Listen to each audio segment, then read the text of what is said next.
கர்த்தருடைய பரிசுத்த நாமத்திற்கு மகிமை உண்டாவதாக. இன்றைக்கான தியான வசனம் ரோமர் 12ஆம் அதிகாரம் 2வது வசனம்.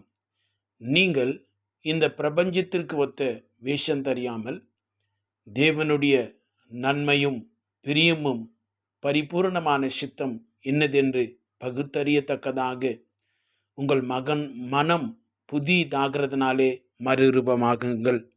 கர்த்தருடைய பரிசுத்த நாமம் மகிமைப்படுவதாக. இந்த வார்த்தை உலகம் பிசாசின் கையில் இருக்கிறது. இதில் பயங்கரமான பொல்லாப்பின் உலகத்தில் இருக்கிறோம் என்று வேதம் சொல்லுகிறது, எச்சரிக்கிறது. ஆகவே இந்த உலகத்தோடு சேர்ந்து உலகத்தின் மனிதர்களாகவே மாறிவிடாதிருங்கள். நாம் இயேசுவின் சாயலை கொண்டு இந்த உலகத்திலே வாழ வேண்டும் என்று தேவன் நம்மை அழைத்திருக்கிறார். கர்த்தருடைய பரிசுத்த நாமத்திற்கு மகிமை உண்டாவதாக. இன்றைக்கு நம்முடைய மன புதிதாக வேண்டியது மிக அவசியமாய் இருக்கிறது. இந்த மனம் ஒரு மனிதனுடைய செயல்பாடுகளையும் அவனுடைய உணர்வுகளையும் ஒரு பூரண மனுஷனையே அது ஆட்டி படைக்கிறது என்று சொல்லலாம். அதுதான் ஒரு மனிதனை உருவாக்குகிறதா இருக்கிறது. இன்றைக்கு எல்லாருக்குமே இந்த எண்ணங்களை ஆண்டு கொள்வது அல்லது அதை செயல்படுத்துகிற விதத்தை நாம் அடக்கி ஆள்வது என்பது ஒரு பெரிய சவாலாகவே இருக்கிறது. Everybody is finding challenges controlling their thoughts. இந்த எண்ணங்கள் தான் நம்முடைய வாழ்வின் முழுமையான அர்த்தத்தை கொடுக்கிறதும் நன்மைக்காக ஒரு மனுஷனையோ அல்லது கெட்டவனாக உருவாக்குவது இந்த எண்ணங்களாய் அமைகிறது என்பதை தெரிந்து கொள்ள வேண்டும். பிசாசு ஒரு மனிதனுடைய எண்ணங்களை மிக முழுமையாய் அவன் பயன்படுத்தி அவன் ஒரு மனிதனையே முழுமையாய் தன்னுடைய வலைக்குள்ளே அவன் வைத்து விடுகிறான். சொல்லப்போனான்னு சொன்னால் தொடர்ச்சியாய் அவனை ஒரு கெட்ட எண்ணத்தை குடித்து தொடர்ச்சியாய் ஒரு வட்டத்தை போல அவன் தொடர்ச்சியாய் the cycle of wrong thinking அதில் தொடர்ந்து அவன் பிரயாணித்து கொண்டே இருக்கிறவனாய் இருக்கிறான். கர்த்தருடைய பரிசுத்த நாமத்துக்கு மகிமை உண்டாவதாக. ஆனால் தேவனாகி கர்த்தர் என்ன விரும்புகிறார் என்று சொன்னால், தேவனாகி கர்த்தருடைய எதிர்காலம் நன்றாக இருக்க வேண்டும் என்று சொல்லி கர்த்தர் விரும்புகிறார். ஆனால் பிசாசு என்ன நினைக்கிறான் தெரியுமா? நீ கடந்த காலத்தையே நீ யோசித்து கொண்டிருக்கணும். You have to hold on to the past and thinking about your failures. தேவன் என்ன விரும்புகிறாருன்னு சொன்னால், பரவாயில்லை என்று சொல்லி கர்த்தர் நினைக்கிறார். நான் உன்னை பலப்படுத்தி உனக்கு கிருபை தந்து நான் உன்னை உயர்த்தி ஆசீர்வதிப்பேன் தேவன் சொல்கிறாரு. பிசாசு என்ன தெரியுமா சொல்கிறான்? அதெல்லாம் உன்னாலெல்லாம் முடியாது. நீ ஒரு பாவி மாதிரி, நீ ஒரு இயலாதவன், உன்னால் செயல்பட முடியாது, கர்த்தருடைய கிருபை உன் மேலே இல்லை. அந்த மாதிரி அவன் பலவிதமாய் அவன் செய்து கொண்டே இருக்கிறான். தேவன் நம்முடைய கடந்த காலத்தை வைத்து அவர் எதிர்காலத்தை தீர்மானிக்கிறவர் அல்ல. ஆனால் பிசாசுக்கு எது தெரியுமா முக்கியம்? அவன் நம்முடைய கடந்த காலம்தான் அவனுக்கு ரொம்ப அவசியமாக இருக்கிறது. எனக்கு அன்பான கர்த்தருடைய பிள்ளைகளே, இவ்விதமாய் ஜனங்களை தன்னுடைய வலைக்குள்ளே விழுத்தி அடிமைப்படுத்தி அவனுடைய நோக்கமே என்னன்னு சொன்னால் நம்ம முன்னேறி போயிடக்கூடாது என்பது அதனுடைய நோக்கமாக இருக்கிறது.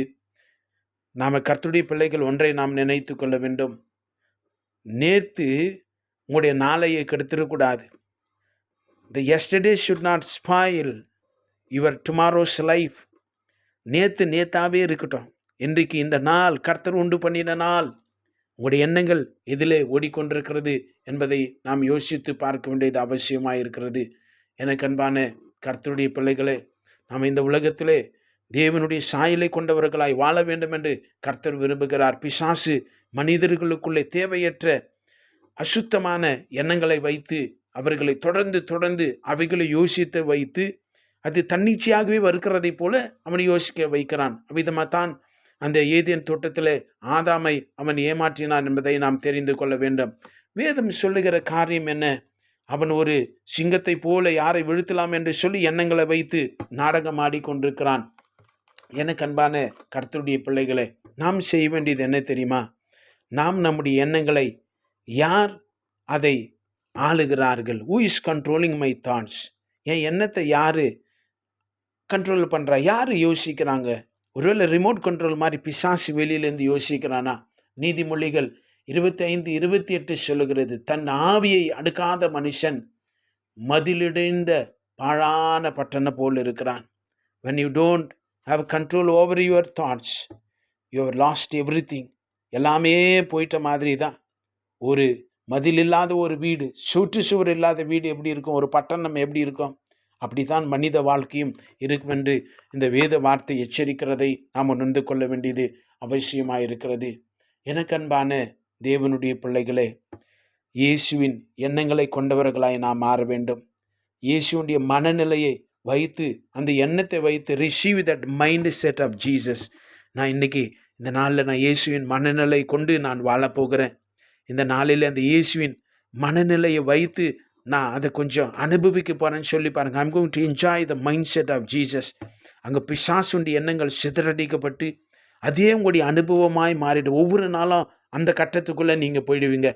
there is no point of telling that devil is coming occupying my mind. அதெல்லாம் ஒன்றுமே இருக்காது. தேவன் என் மனதில், இயேசு என் சிந்தையில் இருக்கிறார். ஐ கேன் திங்க் லைக் இயேசுவை மாதிரி என்னால் யோசிக்க முடிகிறது என்று உங்களுடைய நிலைமையே மாற ஆரம்பிக்கும். என்னை கேட்டுக்கொண்டிருக்கிற அருமையான தெய்வ பிள்ளையே, நிருபத்திலே பிலிப்பியருக்கு பவுல் எழுதின ஒரு வார்த்தையை நான் வாசிக்கிறேன். 4ஆம் அதிகாரம் கடைசியாய் அவர் சொல்ற 4ஆம் அதிகாரம் 8வது வசனத்தில், கடைசியாய் சகோதரரே, உண்மை உள்ளவைகள் எவைகளோ, ஒழுக்கம் உள்ளவைகள் எவைகளோ, நீதி உள்ளவைகள் எவைகளோ, கற்புள்ளவைகள் எவைகளோ, அன்புள்ளவைகள் எவைகளோ, நற்கீர்த்தி உள்ளவைகள் எவைகளோ, புண்ணியம் எதுவோ, புகழ் எதுவோ, அவைகளையே சிந்தித்து கொண்டிருங்கள். நீங்கள் எப்படி பழைசே இருக்கிறீங்களா? 20 வருஷத்துக்கு பின்னாடியே இருக்கிறீங்களா? 5 வருஷத்துக்கு பின்னாடியே இருக்கிறீங்களா? இல்லை 1 மாதத்துக்கு பின்னாடியே இருக்கிறீங்களா? கர்த்தர் சொல்லுகிறார், பின்னானவைகளை மறந்து முன்னாடி போ. நான் உன் மனதை புதிதாய் மாற்றி இருக்கிறேன். I have given you new spirit and new mind, transformed mind. உன் மனதை புதுசாக பண்ணியிருக்கிறேன் அந்த ரத்தத்தினாலே, அந்த பரிசுத்தாவினுடைய அக்னினாலே. அதை கொண்டு பிசாசு யோசிக்க வைக்கிறத யோசிக்காதீங்க. இயேசு யோசிக்கிற மாதிரியே யோசிங்க. ஜெயம் பெறுங்கள், ஆசீர்வதிக்கப்படுங்கள். கர்த்தர் இந்த வார்த்தைகளை கொண்டு உங்களை பலப்படுத்தி உங்களை பிரகாசிக்க செய்வாராக. ஆமேன். God bless you.